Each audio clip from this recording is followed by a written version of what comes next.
Preparati, perché quello che hanno trovato i falchi della mobile in una casa a quarto ti lascerà a bocca aperta.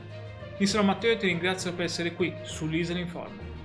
Quarto Sant'Elena, operazione antidroga dei falchi della squadra mobile.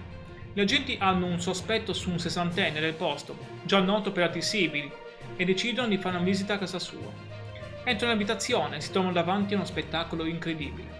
Una vera e propria piantagione domestica di marijuana.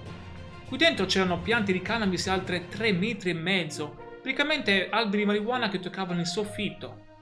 Ma la sorpresa più grande arriva quando esplorano meglio la casa.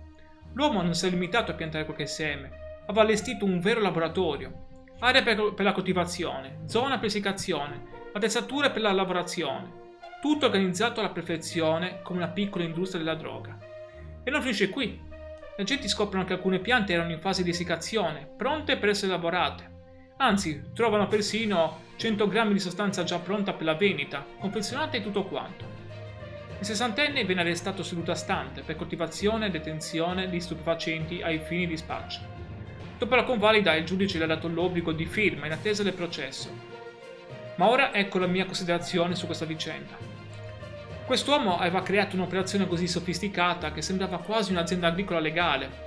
Piante di 3,5 metri richiedono mesi di cura, attenzione e conoscenze tecniche.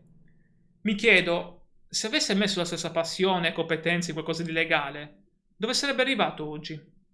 Secondo te vale la pena rischiare il carcere per coltivare marijuana in casa? Se ti interessa rimanere aggiornato sull'operazione antidroga in Sardegna, iscriviti e lasciami un like. Grazie per il tuo tempo e buona giornata.